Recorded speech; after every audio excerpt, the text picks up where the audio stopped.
It's funny, I wasn't too homesick because I was already in Switzerland, a little more than a year. There was always stuff going on. And yeah, and a lot to learn, and things. And I had to take care of the girl. I had to give her breakfast and take her for walks and give her a bath, and so I was busy. And they talk English to me, the parents.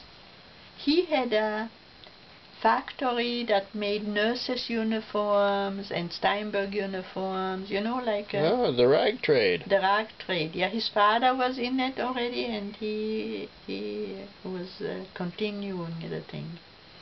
But these Jewish women had a life, eh? Yeah. Her, and then... Oh, and then... When was it? I was there... I think it was January of... I got the job end of July.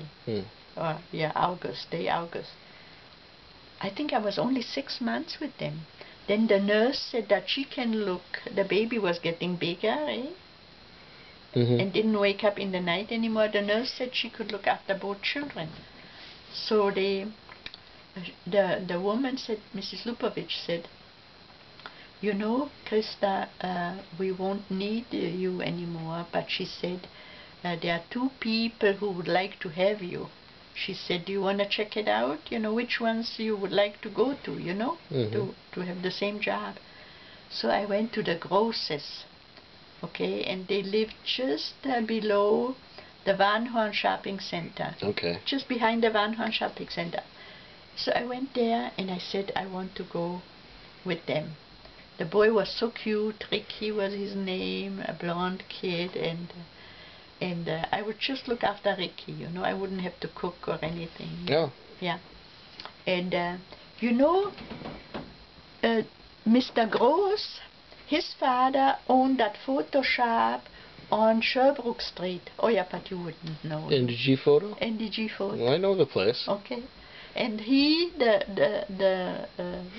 Pauline's husband, Kenny Gross, he worked in the shop, his father's shop. Okay? Yeah.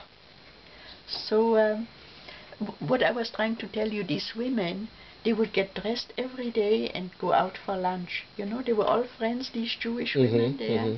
And they all had maids, and nannies and nurses, all people with money. Eh? So they would just get up and go for lunch and... Go for lunch and then... And gossip. And gossip and stuff. But then in the evening they would cook dinner. Yeah. When for the husband, when they came home, and they would cook some dinner and we would have dinner, So... And oh yeah, I think I was telling Linda that not long ago. And then...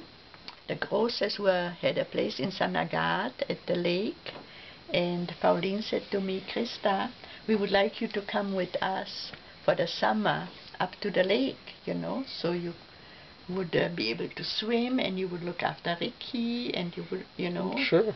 To my in-laws, No, not her in-laws. Her mom and dad had this place. Okay?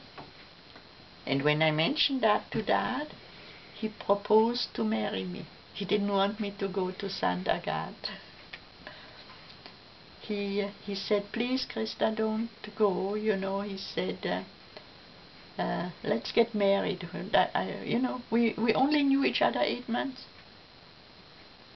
And those days I couldn't just live with him, Yeah. Because of the family, eh? Uncle Joja, Tante Teresa, Tante Dina, Uncle Rudy, and this and that. And... yeah, it wasn't like today, no. No. And when I wrote to my grandmother that I'm going to get married, she said, why don't you wait? We're going to come. She was going to come with Carl and Maria, over. You know what your dad said? I'm not going to marry your grandmother. Fatwig. Fatwig. Fatwig. Fatwig. Fatwig.